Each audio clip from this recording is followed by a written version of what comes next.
چې هجرت پس د فتح مکې نه نشته دی. یعنې معنا دا ده چې د مکې معظمې نه هجرت کول مدینې منورې ته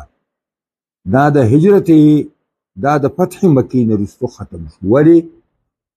د فتح مکې نه مخکې مکه دارالحرب او مدینه دارالاسلام او د دار حرب نه هجرت کول دار اسلام ته دا ثابت دی. اوس کله چې فتح مکه وشوه نو مکه معظمه دار حرب نه اوس دارالاسلام شو. چې دارالاسلام شو اوس د دې نه د تللو کوشش کول مدینې ته د هجرت په نوم باندې نشي کولی، یعنې هغه ثواب نه میلاوي چې کوم هغه خلکو ته میلاوي. نو دا معنا نه ده چې خلک دې دا معنا وکړي چې هجرت په دنیا کې نشته. دا څنګه افغانستان نه مهاجر راغلي؟ نه دا هجرت بند نه دی. هجرت د مکې معظمې نه مدینې منورې ته بند شو، ختم شو. دا نه چې ګینې په یو ځمکه کې ته د الله بندګي په ازادۍ نشي کولی نو ګینې ته به راشې یو ځمکې ته نه ځې چې هلته د الله بندګي په ازادۍ سره وکړې. نه دا بند نه دي. حدثنا آدم ابن أبي إياس حدثنا شيبان عن منصور عن مجاهد عن طاووس عن ابن عباس رضي الله تعالى عنهما قال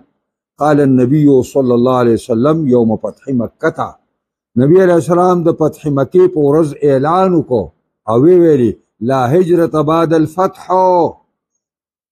هجرت د فتح مکې نه وروسته د مکې معظمې نه مدینې ته بند شو. ولکن جهاد ونیه، لیکن جهاد به نه بندېږي تر قیامته پورې. جهاد به چلوي او ونیه او نیت لا اعتبار دی چې ته په کم نیت باندې دی او علاقې نه بلې علاقې ته ځې. دا زمونږ دغه چې دي دا پایلټان دا چې روانېدل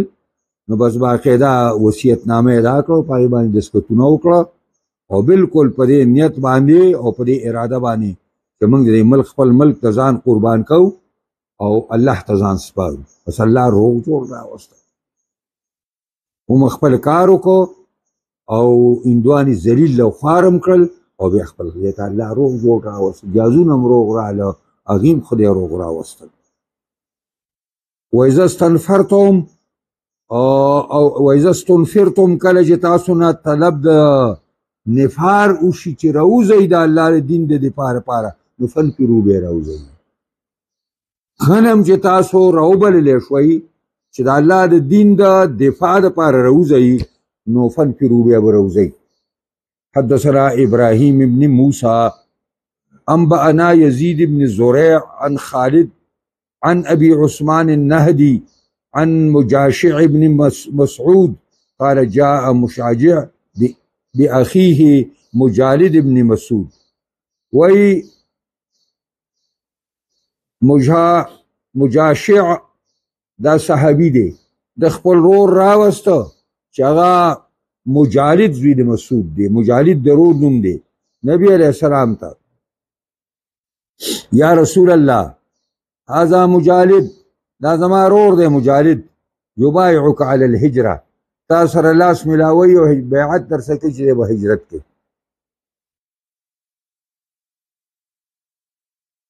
نبی علیہ السلام ورته وایي فقال لا هجر بعد الفتح، فتح مکه ته مرګریا هجرت پس فتح مکې نه ختم شه د مکې نه مدینې ته. ولكن ابايعه الاسلام راي ولا لاس په سره ملاوس کوم په اسلام باندې. د دې نه وروسته به زه خلکو سره بیعت په اسلام باندې کوم. حدثنا علي بن عبد الله حدثنا سفيان قال عمرو وابن جريج سمعت عطاء يقول ذهبت مع عبيد بن عمير الى عائشه.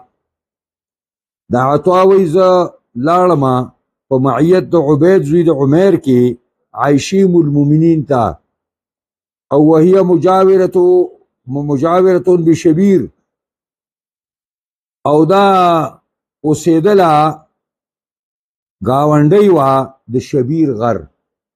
دا شبیر د غر نوم دی او دا په مزدلفه کې دی او سلور داسې غرونه په عربو کې دي چې ټولو ته شبیر وایي داسې سلور غرونه شته یو پکې دا په مزدلفه کې دی نو دا سبیر دی کنه سی ده سی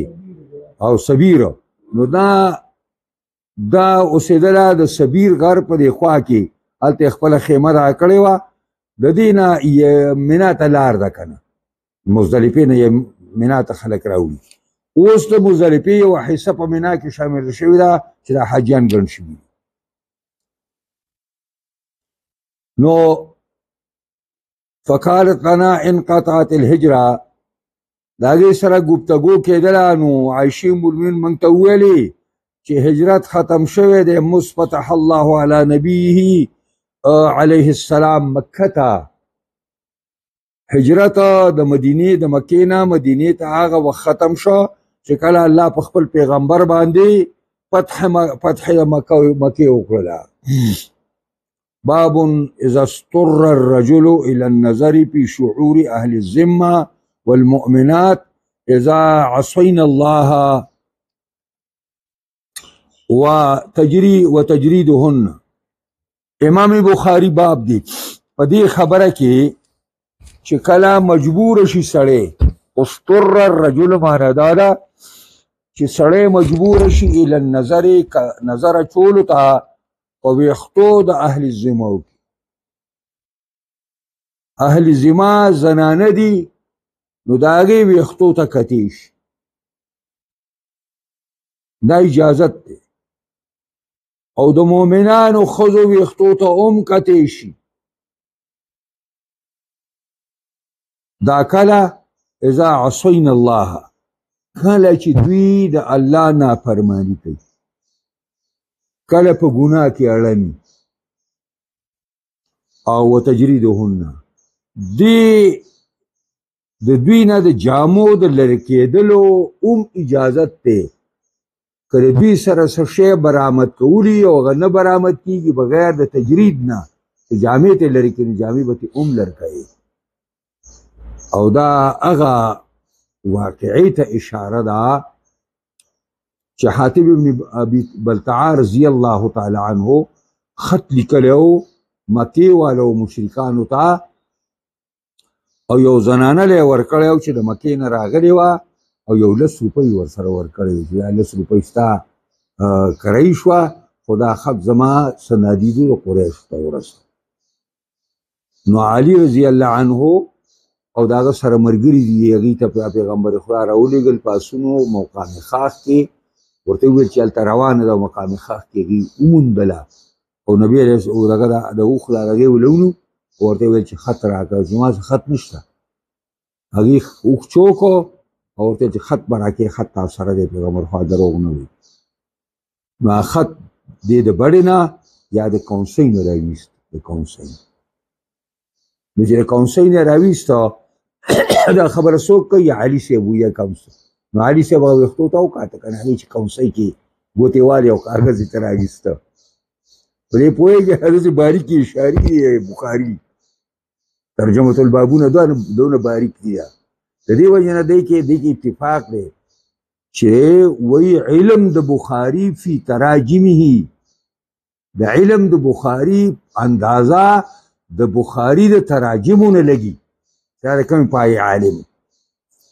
هغلته یو دغه دی مفتیګی دی هغه وایي بخاري ته بخاري په یک دوه نه پوهېږي بس مفکانې والا اوسني مفتیان نه دي مفکانې والا دي هر سړی مفتي د کور کې راځي کتابونه وګوري او هلته خط ولیږي نه امتحان شته او نه دغه شته او دا پلانې مفتي شو او پلانې مفتي شو او د کرکانې په سر او په کونه نه پوهېږي نو دا دغه ده تاسو دې ته وګورئ نو اوس تاسو مخې له به دا راشي وایي حدثنا محمد بن عبد الله بن حوشب الطائفي حدثنا هو دار هشيم دي كان هشيم أخبرنا حسين عن سعد بن عبيد عن أبي عبد الرحمن وكان عثمانيا او دا عثمانيو سوكو دا ابو عبد الرحمن عثمانيو دا عثماني سمعنا دا يعني عثمان رضي الله عنه ابي ترجيح ورکول په علي رضي الله عنه چې کوم خلکو عثمان رضي الله عنه ترجیح ورکول راګي ته عثمانيان وای او چې کوم خلک علي رضي الله عنه ترجیح په عثمان ورکوي نو راګي ته علوي وای وایي په باندې نو دا ابو عبد الرحمن چې دا دغه ډلې نه چې حضرت عثمان بن عفان مخکې کو د علينا فقال لابن عطيه دا ابو عبد الرحمن ابن عطيه توای وكان علويا او هغه ډلې نه چې هغه به علي رضی الله عنه ترجیح ورکوله په حضرت عثمان ابن عفان باندې سی ورته ویلي إني لأعلم ما الذي جرع صاحبك على الدماء دا دغه ورته وایي دا ابو عبد الرحمن دی ابن عطیه ته وایي چې زه پوه یم په خبره چې زړه ورکړی دی صاحب ستا یعنې د علي لره په وینو تویولو باندې د علي چې داسې دا مرګونه کوي او دا خوارج یې مړه کړه که نه نو دا یو خبرې زړه ورکړی دی سمعته یقولو دا ابو عبد الرحمن وی ما اوریدلی د دې علي نه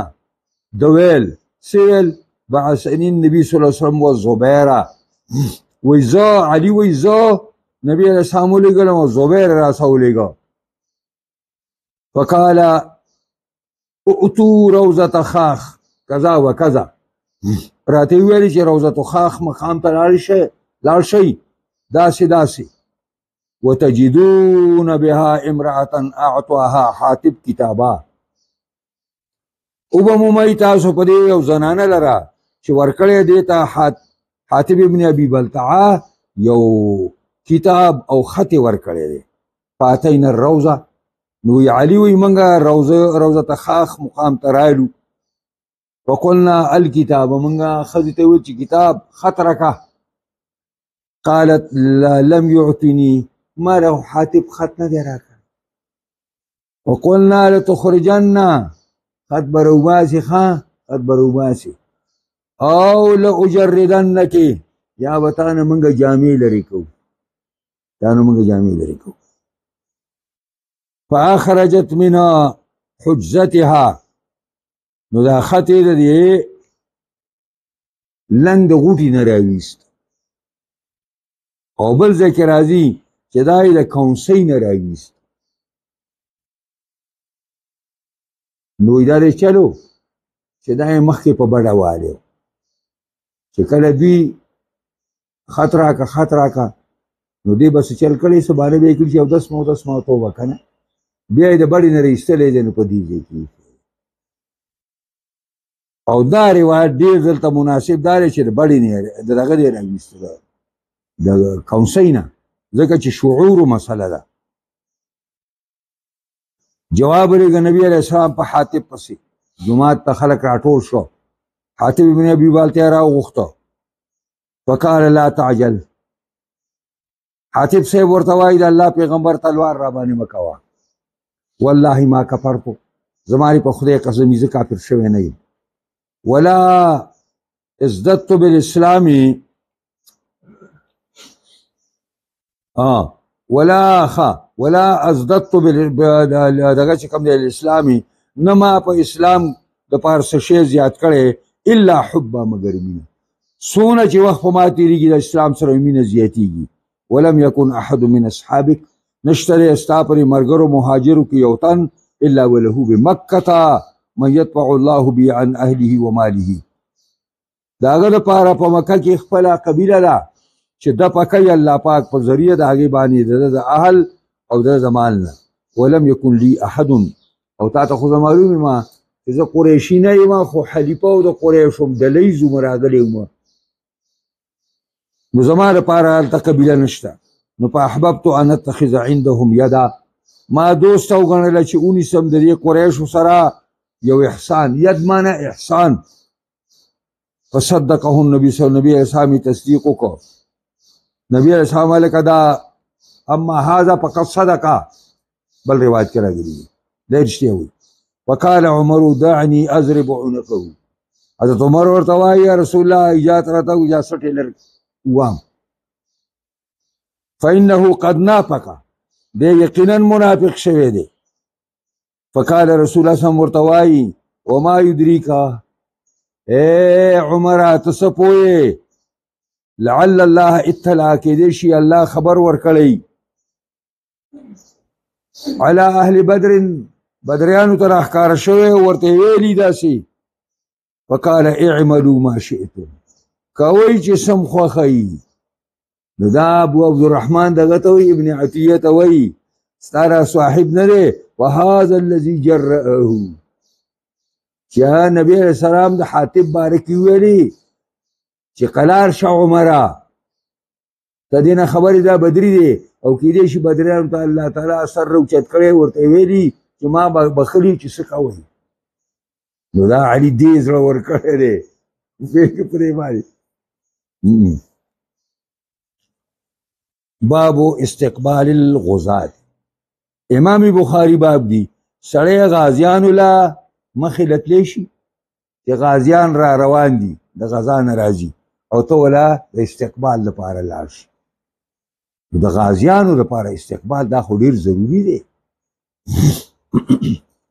حدثنا عبد الله بن ابي اسود حدثنا يزيد بن زريع وحميد بن اسود عن حبيب بن الشهيد عن ابن ابي مليكه قال ابن الزبير، وی عبد الله زید زبیر لابن جعفر، زوی جعفر ته وایي، دغه عبد الله زوی جعفر دی، هغه ته وایي اتذکرو، اے د جعفر صاحب زویا تا ته یاد دی استلقینا رسول الله صلی الله علیه وسلم، کله چې موږ ملاقات دپاره رسول الله صلی الله علیه وسلم ته ورغلي وو مخکې، انا وانت، تم وی او زمو ما او ابن عباس، موږ درې واړه هلکان او نبی علیہ السلام فتح مکه کې راغلی دی. موږ وله ورغلو مخې یاد یې ورته قال نعم ول یاد یې راته ویل فحملنا وترکاکا، ما عبدالله زوی عباس یې ځان سره سواره کړو ته یې پرېښودو، تا ته یاد دي. زمونږ دلته خبره دی کې نه ده چې هغه یې وخېجو دوی ځان سره ونه خېجول، خدا تلقینا رسول الله صلی الله علیه وسلم. حدثنا مالك بن اسماعيل حدثنا ابن عيينة عن الزهري قال قال صاحب بن يزيد ذهبنا نتلقى رسول الله صلى الله عليه وسلم مع الصبيان الى ثنية الوداع. صاحب ابن يزيد رضی الله عنه وايي لاړو منګه ملاویدلو د رسول الله صلی الله علیه وسلم سره د وړو سره تلیو الى ثنیة الوداع، هغه ډیرکۍ د مخخې ته او ډیرکۍ د ستړي مشي ته. ثنیة الوداع دا د مدینې منوره کې دوه دي، نو دا د مکې معظمې طرف ته یو ډیرکۍ ده. نو چې کله به د مدینې ته میلمانه راتله او چا به استقبال کو نو دغه ثنیة الوداع ته وروتل. نو نبی علیہ السلام چې کله په هجرت باندې راته نو د مدینې منورې زنانه او نارینه او ماشومان دا ټول وروتي او په ثنیة الوداع د پیغمبر خدا استقبال وکړو. دا یې معنا ده. باب ما یقول اذا رجع من الغزو، سړی چې کله د غزا نه واپس شي نو څه به کوي. موږ غزا کوو نو څه به وایو، غزا خو مو پرېښې ده، غزا خو بله زموږ د پیلټان وکړه چې شی وګاټه او موږ باندې جهاد بد نوم لګي، ځکه چې ډرم ډلې چې کوم دی زموږ د جهاد نوم په دهشتګردۍ بدل کړی دی او دې منافقانو دا خو هغه مقلدین دي، خو د دې امام دی چې هغه څه وایي دوی هغه زوتی، نو دهشتګردي لاندې او دهشتګردي باندې پوهېږئ. دغه دهشتګردي وه که نه، چې د الله په توکل باندې روان شو ځان الله ته وباخه الله روغ جوړ راوستل کنه مسئله حل کړه. حدثنا موسى حدثنا جويرية عن نافع عن عبد الله أن النبي صلى الله عليه وسلم كان إذا قفل كبر ثلاثا. قالوا چې نبی علیہ السلام کور ته را واپس شو د غزانه الله اکبر الله اکبر الله اکبر درې ځله وه او بیا ویل آیبونا انشاءالله رالو که الله وغواړي واپس شو تائبون منگ اللہ تا رخپلو کمون توبو باسو عابدون منگ دا اللہ بندگی کون کیو او حامدون ربنا سناگانی وایو رخپل رب دا پارا ساجدون سجدی کو رخپل رب تا صدق اللہ وعده رشتی نکرا اللہ خپل وعده ونصر عبده او امدادی کو رخپل بندا محمد وهزم الاحزاب وحده او شکاسی ورکو مختلفو ډلو د کفارو ته ځان له په ځان لباني. حدثنا ابو معمر قال حدثنا ابو الوارث حدثنا يحيى بن ابي اسحاق عن انس بن مالك قال كنا مع النبي صلى الله عليه وسلم مقفله من عثمان ومن النبي عليه السلام سره وقت رجود د کې د عثمان یو زیده د مکه معظمه مدینه منس کې ورسول الله صلی الله علیه وسلم على راحلتي نبی اسلام په خپل وخصور دی وقد اردفا صفیه بنت حویه او سوار کړي د پزان پسې صفیه لور د حویه نو په عصرت ناقته د نبی علیہ السلام د اوخه دینده کو خور فسرعا جميعا نبی علیہ السلام او بیبي دواړه تراول ویل فاقتحم ابو طلحه ناصاب ابو هريره ځان د ابو هريره د خپل اوخ نه ودانګل ابو طلحه د اوخ نه ودانګل وقال يا رسول الله اذا الله پیغمبر جعلني الله فداك خدای ما ته قربان کې څنګه چلو شو سزا خو خوښ شوی نه دی قال عليك بالمرأه نبی رسول الله ما پرېدا مور دی داغي تنظیم وکا نو بلچې فقلب صوبا على وجهه حضرت ابو طلحه خپل جامه په مخ واچوله واتاها او د خپل مور خواته راغی د بیبي دغه پیغمبر خدا بیبيان زمونږ میان دي فالقاه عليها ما جامه پاګي باندې ور واچوله پټه کړ پکې او بیا واصلح لهما مرکبهما نبی عليه الصلاه والسلام او دغه بیبي ته دغه سورلی برابر کړه او کته مته ورته پکې برابر کړه ورکبا نو دوار سوارو شو او وقت پینا رسول الله صلی الله علیه وسلم مطلب دا دی چې کافی شده زمنګ نه د رسول الله صلی الله علیه وسلم د پاره فلما اشرفنا علی المدینه کله چې موږ مدینه ته مخامخ شو قال آیبون تائبون عابدون لربنا حامدون فلم يزل يقولوا همیشه کلمات ویل ذلك حتى دخل المدینه حتى چې مدینه ته رادن نشو. حدثنا علي قال حدثنا بشر بن مفضل حدثنا يحيى بن ابي اسحاق عن انس بن مالك انه اقبل هو وابو طلحه مع النبي صلى الله عليه وسلم ومع النبي صلى الله عليه وسلم صفيه وندك حديث ته